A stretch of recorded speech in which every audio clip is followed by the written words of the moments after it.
Peace, peace. Hey, what's going on? I'm just at work again, just sitting here thinking about a lot of stuff. And one topic I want to deal with is this whole concept of energy vampires. A lot of people don't believe in energy vampires because, let me put it this way, you got like religious people who go strictly by the Bible, and they might say like, well, energy vampires is out in the Bible. That's metaphysical, new age stuff that doesn't apply to anything. And then on the other side, you got people who consider themselves atheists or agnostics. They'll say, oh, that's mumbo jumbo. That's no scientific evidence that energy vampires exist. There's just some new age stuff that, just this, what's the word they call it? They call it woo. How like, stuff, woo woo, that's the term they call it because it's just like mumbo jumbo. Spiritual stuff that doesn't exist, paranormal stuff, there's no evidence and all this kind of stuff. But from my personal experience, I don't care what people think. Energy vampires, that's a real deal. I mean, they really exist. I don't care what you think. I don't care what Christians think. I don't care what atheists think. I don't care what skeptics think. From my personal experience, energy vampires exist. And if you don't know what the energy vampire is, it's people that drain your energy. It's kind of like people that bother you all the time. They annoy you. They're annoying. They want to borrow money. They want to sleep over, crash on their couch. The roommate that won't pay their rent. People that always want to borrow your car for stuff. They want to borrow stuff, but they never return your stuff. They're the co-worker that begs for money, and they promise to pay you back next week, but they never pay you back. That's what the energy vampire is. They're pretty much people that annoy you and people that drain your energy. And people that always bother you at the wrong time. They might call you like 3 o'clock in the morning, and they need a ride. They're probably drunk. They at the club. They wake you up at 3 o'clock in the morning, wanting you to pick them up from the club and drive them home because they had too much to drink. But knowing good or well, you have to get up at 6 in the morning and go to work, but they interrupt your sleep pattern so that you can get up out of bed. Knowing you're tired because you had to be at work in a few hours, but you just got to pick them, go to the club, pick them up, take them home, and they don't give you gas money. That's pretty much what the energy vampire is. What I'm saying? When you deal with these people, what I'm saying? It's like they just suck your energy dry. It's like you might have a lot of energy, and then after you talk to them for a while, what I'm saying? It's like they just suck up your energy. What I'm saying? It's like you have no energy and drive after you deal with them. That's pretty much what the energy vampire is. So I don't care what people say. These motherfuckers exist. And if you're an energy vampire, if you're a person listening to this, if you're consciously aware that you're a vampire, an energy vampire, I would recommend this. Get a hobby. Do something that occupies your time. Get a productive hobby. I don't care what it is. Could be exercising, go to the gym, or painting, learn to play an instrument. Do something that distracts, I won't say distract, but something that takes up your time productively, and also find like-minded people that's on your wavelength. Because one thing I noticed is like a lot of people, they try to bother people that they don't vibe with. That's one thing I noticed about energy vampires. It's kind of like they want other people to be on their time, to be on their mental wavelength that people who usually aren't, But, just get a social network, a social, I don't want to say a social backup, but like a social circle or a support network of people that have the same mindset as you do, You know what I'm saying? So you won't be such an annoyance instead of like calling up your cousin that you talked to in 10 years. You know, you could just talk to your best friend who, had the same interests that you do for help, you know, and also respect other people's time. Everybody's not going to be on the same time frame as you are. You know what I'm saying? Because even though you might be free on the weekend, you got people who might work on the weekend. You might have some people that work overnight, third shift, like I do. You know, everybody's not on the same time frame as you, so don't be so naive to think that, hey, everybody, it's the weekend, everybody's partying. Let me call so I had too much drink, I can't get a ride home. Let me call my friend. But your friend might be at work or he might be asleep. Just have some consideration with other people's time. Respect other people's time, and also, just be constantly aware of other people, their time. And know the vibe of people. You know what I'm saying? Because people who are responsible, people who work hard, work long hours, pay their bills on time. They might be in school, they got classes, they might do community work, stuff like that. And if you're a person who likes to club and you don't work that much, don't bother people who work a lot. You know what I'm saying? Be considerate of people's vibe and energy. You know what I'm saying? If you know somebody that, they're always on their grind, don't bother them all the damn time. And have consideration that, they on their grind, you might have more free time than they do, but don't bother those kind of people unless it's really, really necessary. But you know what I'm saying, and that's the thing. People just not conscious of what I call it social rhythm. You know what I'm saying? People just not aware of people's vibes and rhythm for some reason. They just think the whole world has to cater to them all the time. You know what I'm saying?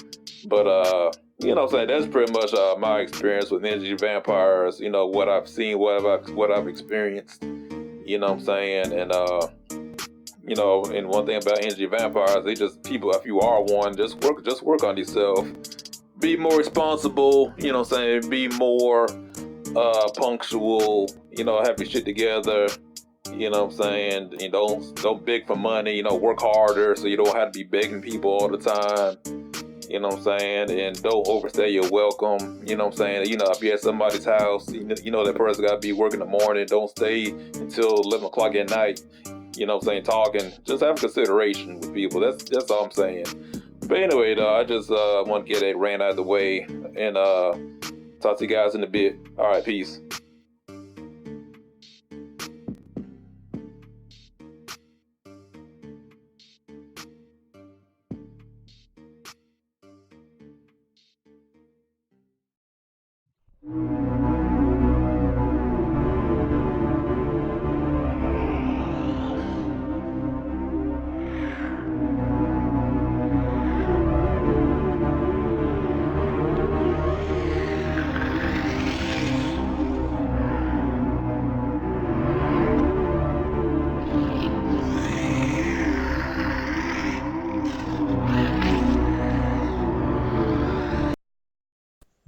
This video right here, this is probably one of the best videos I've ever seen that really breaks down the whole concepts and philosophy of Satanism, left hand path, occultism, whatever you want to call it.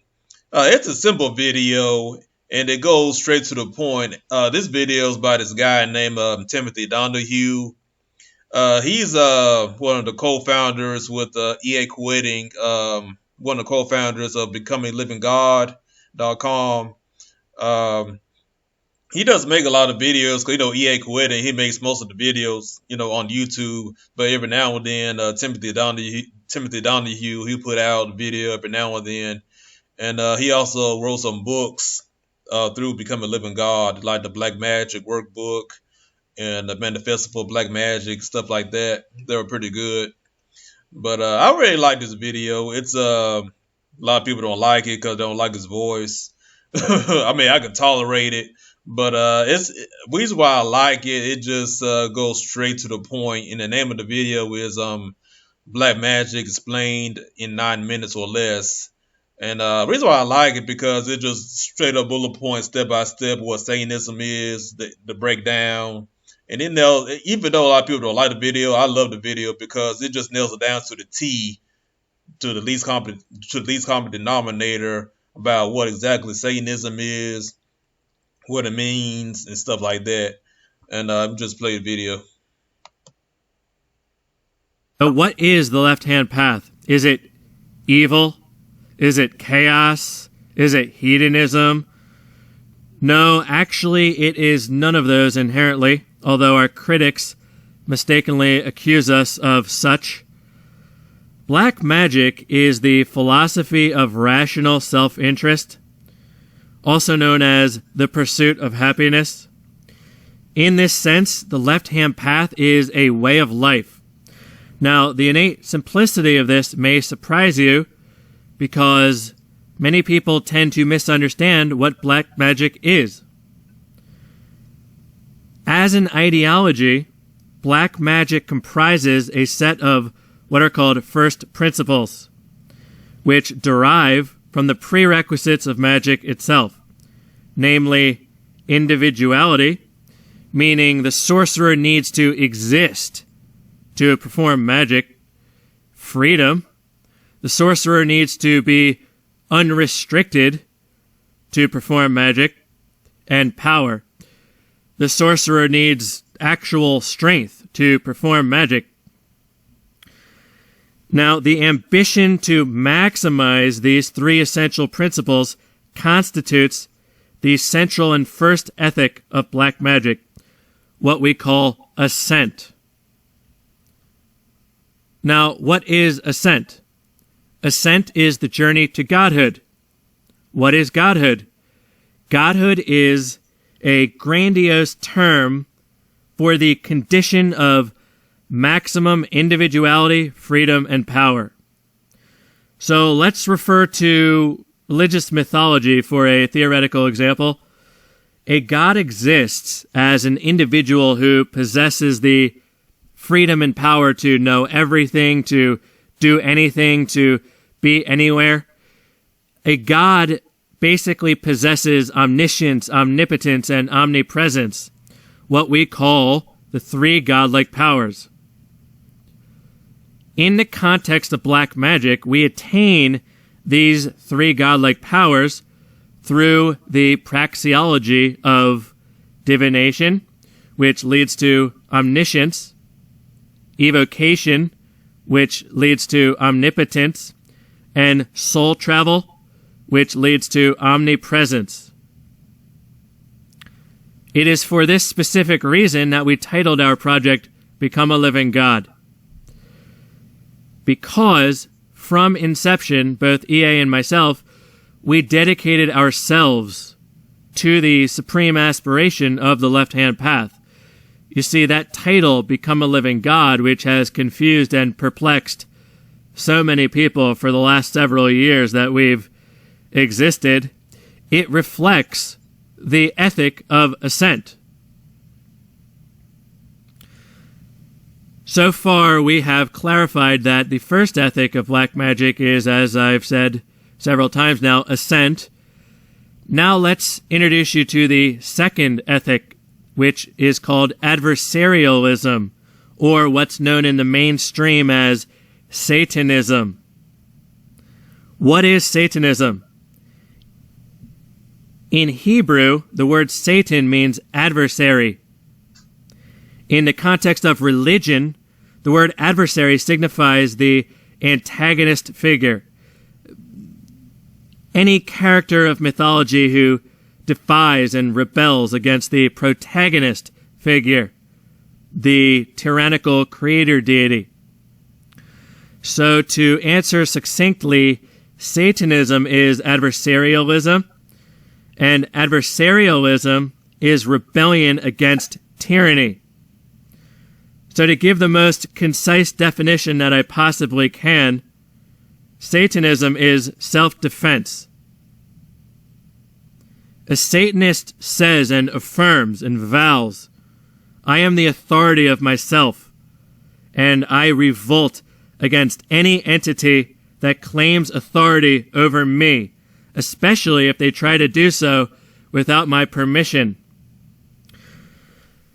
For this reason, many Satanists are political anarchists and atheists, including myself.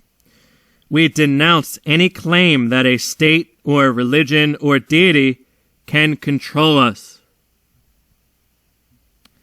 Now, the most cliched and predictable slander against the left-hand path is that we black magicians are just sociopathic terrorists who want nothing more than to sacrifice babies and skin cats and enslave humanity.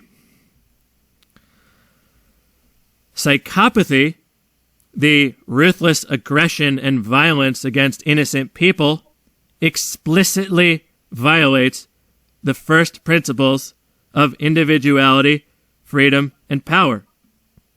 As a black magician, if you strive for those principles yourself, you also strive for them for others, because first principles in philosophy are universal in nature. So anyone who commits terrorism is a psychopath, not a rational black magician of the left-hand path. To summarize, black magic is the philosophy of rational self-interest. It consists of 3 principles: individuality, freedom, and power. The first ethic of the left-hand path is to maximize these principles to ascend to godhood. A god possesses omniscience, omnipotence, and omnipresence. So, the praxeology of black magic is divination, evocation, and soul travel. The second ethic is Satanism, in order to defend against any entity whom tries to impose authority over the black magician. Terrorists who inflict violence against innocent people violate the principles of the left-hand path and are psychopaths, not sorcerers. That concludes our introduction to the philosophy of black magic. Simple enough. I hope that it clarified the core tenets, principles, and dual ethics of the left-hand path.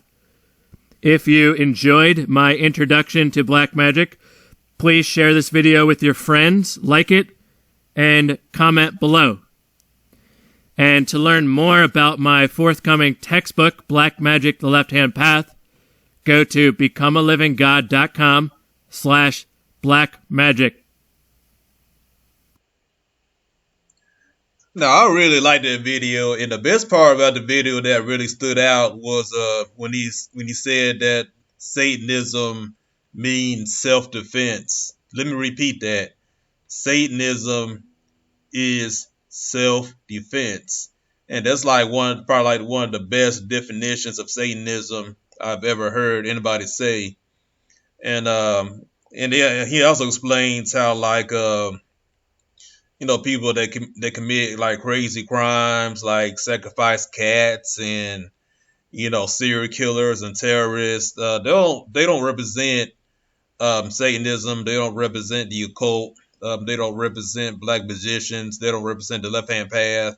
Those are psychopaths, because one of the main tenets of the left-hand path is individuality. It's kind of like a libertarian philosophy in which, the non-aggression principle, don't bother other people, go about your business, and do not infringe on other people's property. Don't mess with their livelihood. You just let other people do what they do in the privacy of their home, the privacy of their property, things of that nature. And so the whole idea of sacrificing, stereotypical Hollywood version of Satanism, sacrificing virgins, sacrificing babies, sacrificing children. It doesn't, it's not reality, because even Anton LaVey, when he wrote the 11 rules of Satanism, rule number 9 was do not harm little children. Out of the 11 rules of Satanism, number 9, do not harm little children. Anton LaVey wrote that. So that goes to show you that, you know, the real deal occultists, the real deal Satanists, you know, we don't harm innocent people. You know, we just go about our business and let other people go about their business. You know, plain and simple.